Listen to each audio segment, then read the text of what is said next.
नमस्कार दोस्तों, आज हम बात करेंगे एक ऐसी मांग की जो दशकों से सुलग रही है। दार्जिलिंग की पहाड़ियों से लेकर दिल्ली की सत्ता तक जिसकी गूंज सुनाई देती है।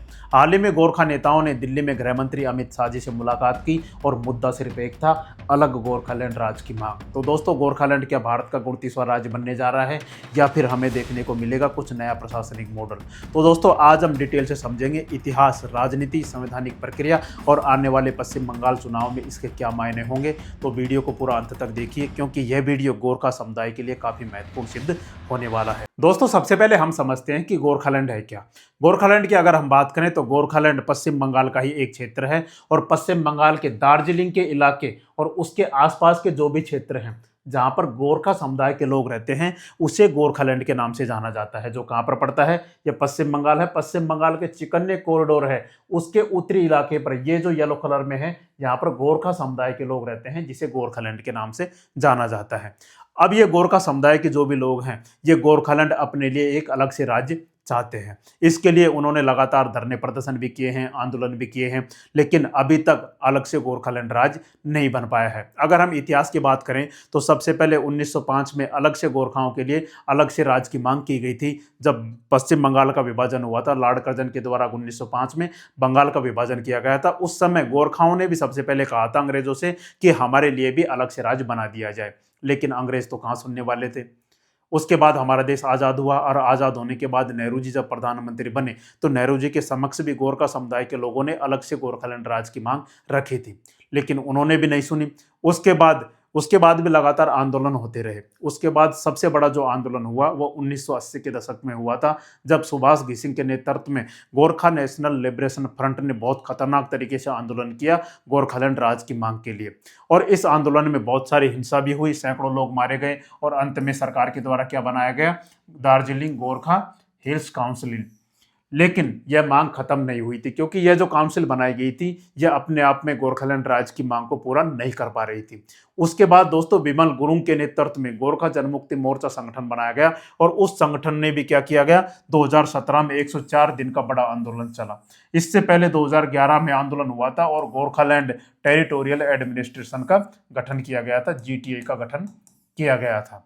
उस समय जब विमल गुरुंग के नेतृत्व में बहुत बड़ा आंदोलन हुआ तो उस समय और उनकी पार्टी गोरखा जनमुक्ति मोर्चा ने अलग राज्य की मांग तेज कर दी, लेकिन हर बार यह समाधान पूरा नहीं हो पाया और आज भी गोरखालैंड की मांग लगातार बढ़ती जा रही है ताकि गोरखालैंड अलग से राज्य बन सके। अगर आप हमारे देश की दृष्टि से देखें तो गोरखालैंड राज्य इस क्षेत्र में पड़ता है। ये गोरखालैंड अगर बनेगा तो ये जो क्षेत्र है ये गोरखालैंड के नाम से जाना जाएगा, तो हमारे देश के लिए भी काफ़ी इंपॉर्टेंट है, रणनीतिक दृष्टि से भी, स्ट्रेटेजिक दृष्टि से भी और सामरिक दृष्टि से भी। अगर मान लो गोरखालैंड राज्य अलग बन जाता है तो ये जो चिकन्नी कॉरिडोर है यहाँ से ये गोरखालैंड राज्य बनेगा, जो हमारे लिए काफ़ी महत्वपूर्ण है क्योंकि चिकन्नी कॉरिडोर इधर से नेपाल से सीमा साझा करता है, इधर से गोरखालैंड बनेगा सिक्किम से साझा करेगा, इधर से भूटान से साझा करेगा और इधर से बांग्लादेश से सीमा साझा करेगा।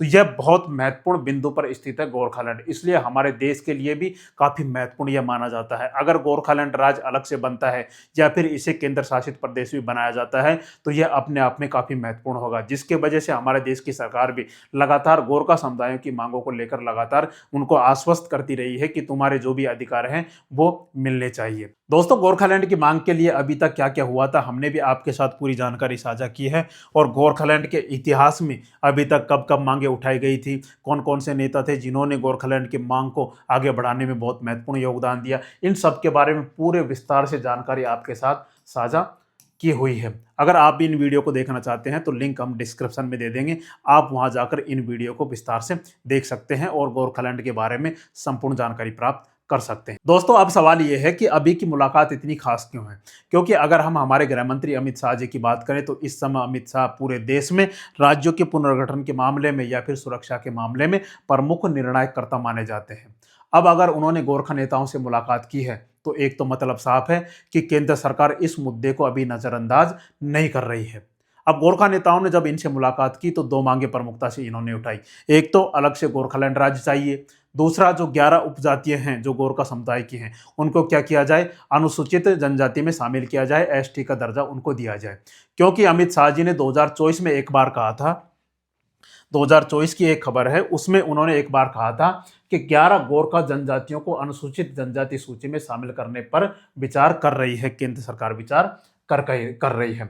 गृह मंत्री के रिकॉर्ड किए गए संदेश में कहा गया, मैं अपने गोरखा भाइयों और बहनों से कहना चाहता हूं कि न्याय पाने की लड़ाई, आपकी लड़ाई में भाजपा आपके साथ है और हम यह सुनिश्चित करेंगे कि आपको न्याय मिले। भारतीय संविधान आपको न्याय दिलाएगा, ऐसा इन्होंने कहा था। अब दोस्तों, यह मीटिंग उस समय हुई जब बंगाल में इस समय चुनाव आने वाले हैं और नॉर्थ ईस्ट और बंगाल की राजनीति में जातीय पहचान की राजनीति फिर से सक्रिय हो गई है। अब हम दोस्तों सबसे पहले समझते हैं कि गोरखा समुदाय में वो कौन कौन सी जातियां हैं जिनको एसटी का दर्जा मिला हुआ है और वो कौन कौन सी 11 उपजातियां हैं जिनको एसटी का दर्जा नहीं मिला है। अगर एसटी का दर्जा मिला है तो गोरखा समुदाय को पूरे को मिलना चाहिए, और नहीं मिला है तो क्यों नहीं मिला, उसको हम समझते हैं। दोस्तों सबसे पहले हम देखें कि गोरखा समुदाय में जैसे एसटी में शामिल अगर जो भी जातियां हैं उनमें हम देखें तो तमांग है, लिंबू है, भूटिया है, लेपचा है। इनको तो क्या है, एसटी का दर्जा मिला हुआ है। जैसे सिक्किम में भूटिया और लेपचा एसटी में आते हैं और वेस्ट बंगाल के दार्जिलिंग क्षेत्र में तमांग और लिंबू को एसटी का दर्जा मिला हुआ है। जैसे सिक्किम में भूटिया और लेपचा है जिनको एसटी का दर्जा है, और पश्चिम बंगाल में तमांग है, लिंबू है, इनको भी एसटी का दर्जा मिला हुआ है।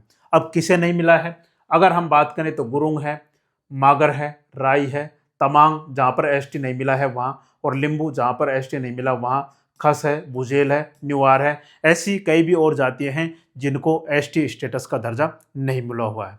अब इसका क्या कारण है, इसका कारण अगर हम देखें तो राज्यवार स्थिति अलग अलग है। जैसे हमने आपको बताया था पिछले वीडियो में, जब संथाल आदिवासी समुदाय की अगर हम बात कर रहे थे, उनमें से जैसे झारखंड, बंगाल, उड़ीसा, इनमें तो क्या हुआ है, संथाल समुदाय के जो भी लोग हैं, आदिवासी समुदाय के लोग हैं, इनको तो एसटी का दर्जा मिला हुआ है, लेकिन असम में उनको एसटी का दर्जा नहीं मिला हुआ है, जिसकी वजह से असम में भी 6 समुदाय लगातार एसटी की मांग करते रहे हैं, क्योंकि भारी राज्य जो भी हैं उनमें तो एसटी का दर्जा है लेकिन असम में नहीं है। इसी तरीके से राज्यवार स्थिति अलग अलग है। जो जाति सिक्किम या बंगाल में एसटी है वह असम में नहीं है। जिन जातियों को सिक्किम और पश्चिम बंगाल में एसटी का दर्जा है लेकिन असम में उनको एसटी का दर्जा नहीं है, ऐसा क्यों नहीं है? स्थानीय आदिवासी संगठनों का विरोध है। असम में कई मौजूदा एसटी समुदायों को डर है कि नई जातियों को शामिल करने से उनके आरक्षण पर असर पड़ेगा, लेकिन यह भी तो समझने वाली बात है कि और राज्यों में इनको क्या है, एसटी का दर्जा मिला हुआ है, तो असम में भी मिलना चाहिए, जैसे संताल आदिवासियों के बारे में हमने आपको बताया। और दूसरा कारण राजनीतिक समीकरण भी है। असम की राजनीति में यह बड़ा वोट बैंक मुद्दा अब बन चुका है, जिसकी वजह से वोट बैंक मुद्दे की वजह से अब इसका समाधान नहीं निकल पा रहा है। तो दोस्तों, अमित शाह जी ने भी पहले विश्वास दिलाया था कि जो भी गोरखा समुदाय की 11 उपजातियां हैं उनको भी एसटी का दर्जा दिलाने के लिए उनके द्वारा प्रयास किया जा रहा है, लेकिन यह प्रयास अभी तक प्रयास बना हुआ है। अब दोस्तों, गोरखालैंड के निर्माण की बात करें तो हमारे संविधान के अनुच्छेद 3 के तहत क्या किया जा सकता है, अलग से गोरखालैंड राज्य बनाया जा सकता है, क्योंकि इससे पहले भी इसी अनुच्छेद के तहत जैसे छत्तीसगढ़ बनाया गया था, झारखंड बनाया गया था, उत्तराखंड बनाया गया था, 2014 में तेलंगाना बनाया गया था। तो अनुच्छेद 3 के तहत हमारे संविधान में उपबंध किया गया है कि अनुच्छेद 3 के तहत अलग से राज्य बनाया जा सकता है। अब दोस्तों, चुनौतियां क्या क्या आने वाली हैं, क्योंकि पश्चिम बंगाल सरकार की सहमति नहीं है। ममता बनर्जी नहीं चाहती कि अलग से गोरखालैंड राज्य बनाया जाए। दूसरा, राजनीतिक संतुलन बिगड़ता है, आर्थिक व्यवहार्यता पैदा होती है, सुरक्षा और सामरिक महत्व दार्जिलिंग और नेपाल सीमा के पास होने की वजह से क्या इसको अलग से राज्य नहीं बनाया जा सकता। लेकिन दोस्तों, उसके बारे में, क्योंकि चिकन्ने कॉरिडोर के पास में पड़ता है, इसलिए अत्यंत यह बहुत महत्वपूर्ण है। अगर हम बात करें तो केंद्र इसमें क्या कर सकता है, क्योंकि ममता बनर्जी हमेशा अलग राज्य की मांग के खिलाफ रही है। संभावना यह केंद्र के द्वारा कि पूर्ण राज्य का दर्जा, एक तो पूर्ण राज्य का दर्जा गोरखालैंड को दिया जा सकता है। दूसरी संभावना यह है कि केंद्र शासित प्रदेश बनाया जा सकता है, जिसकी वजह से क्या होगा, यूनियन टेरिटरी केंद्र शासित प्रदेश बनाया जाएगा। तो क्या होगा, केंद्र का सीधा नियंत्रण किसके पास रहेगा, गोरखालैंड का सीधा नियंत्रण किसके पास रहेगा, केंद्र सरकार के पास। अगर इसे यूनियन टेरिटरी बना दिया जाता है तो इतना पावरफुल बना दिया जाएगा कि केंद्र सरकार का सीधा नियंत्रण इसके पास रहेगा, क्योंकि केंद्र सरकार की नज़र भी सिलीगुड़ी कॉरिडोर पर, चिकन्ने कॉरिडोर पर लगातार बनी रहती है। तो यह अपने आप में काफ़ी महत्वपूर्ण बन जाएगा। तीसरा यह हो सकता है कि अधिक स्वायत्तता, चाहे गोरखालैंड टेरिटोरियल एडमिनिस्ट्रेशन है उसको अधिक स्वायत्तता दी जा सकती है, जिसकी वजह से यह संभावना जताई जा रही है कि केंद्र सरकार इन तीनों में से कोई एक काम कर सकती है। अब हम दोस्तों आगे समझते हैं कि अगर गोरखालैंड बनता है तो क्या होगा। गोरखालैंड अगर राज्य अलग से बन जाता है तो गोरखा समुदाय को राजनीतिक पहचान मिलेगी। दूसरा, उनकी सभ्यता संस्कृति। हालांकि गोरखा समुदाय हमारी इंडियन आर्मी में बहुत महत्वपूर्ण भूमिका निभाते हैं, बहुत बहादुर भी माने जाते हैं, एक सैनिक के रूप में इनकी एक अलग से पहचान है। लेकिन इनके जो परिवार समाज है, उनकी सभ्यता संस्कृति या त्यौहार है, वो क्या है, धीरे धीरे विलुप्त होते जा रहे हैं। तो अपनी पहचान, सभ्यता और संस्कृति को बचाए रखने के लिए अगर गोरखालैंड राज्य बनता है तो यह अपने आप में काफी महत्वपूर्ण है। दूसरा, बीजेपी को पहाड़ी क्षेत्रों में मजबूती प्रदान होगी, क्योंकि बीजेपी अगर इसमें महत्वपूर्ण भूमिका निभाती है, अमित शाह जी इसमें बहुत महत्वपूर्ण भूमिका निभाते हैं, तो जो भी पहाड़ी इलाके हैं उनमें बीजेपी की पकड़ मजबूत होने वाली है और बंगाल की राजनीति में बड़ा बदलाव देखने को मिलता है। दूसरा, अगर नहीं बनता है गोरखालैंड राज्य तो आंदोलन फिर से तेज हो सकता है और जीटीए मॉडल में सुधार की संभावना भी बढ़ सकती है। गोरखा वोट बैंक छोटा जरूर है, लेकिन रणनीतिक रूप से बेहद अहम है। दार्जिलिंग लोकसभा सीट कई बार राष्ट्रीय राजनीति में निर्णायक रही है। अब अगर हम आगे देखें कि क्या गोरखालैंड राज्य बन सकता है क्या, तो अभी तक कोई आधिकारिक घोषणा तो हुई नहीं है, लेकिन संकेत साफ है कि केंद्र बातचीत के जरिए समाधान करना चाहता है। अगर हम मुलाकातों की बात करें तो इन मुलाकातों में प्रमुख रूप से हम देखें कि गोरखा जनमुक्ति मोर्चा के प्रेसिडेंट श्री बिमल गुरुंग और जनरल सेक्रेटरी श्री रोशन गिरी और साथ ही दार्जिलिंग से सांसद राजू बिष्ट, इन्होंने क्या किया है, गृह मंत्री अमित शाह जी से मुलाकात की है। और जैसे मीटिंग में दार्जिलिंग हिल्स, तराई और डुआर्स इलाकों से जुड़े लंबे समय से चले आ रहे मुद्दों का परमानेंट और कॉन्स्टिट्यूशनल हल निकालने पर फोकस किया गया। मीटिंग के दौरान जीजेएम लीडरशिप ने इलाके में लोगों की उम्मीदें और चिंताओं को दूर करने के लिए अलग गोरखालैंड राज्य बनाने या फिर केंद्र शासित का दर्जा देने की अपनी मांग को फॉर्मल तौर पर दोहराते हुए एक मेमोरेंडम इन्होंने सौंपा है। गृह मंत्री ने क्या किया है, गृह मंत्री ने डेलीगेशन को बताया कि भारत सरकार ने गोरखा समुदाय के लंबे समय से पेंडिंग मुद्दे को हल करने की दिशा में पहले ही कदम उठा लिए हैं।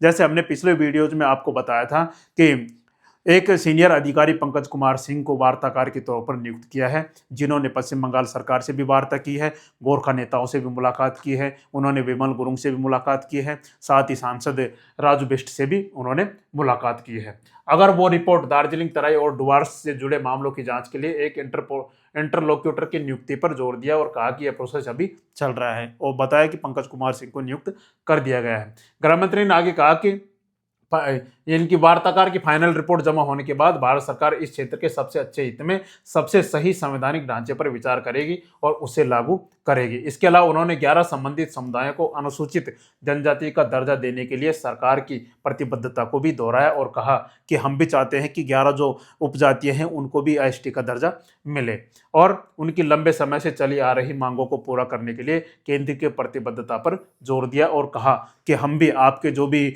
मूल समस्या हैं उनको समाधान करने के लिए लगातार प्रयास कर रहे हैं।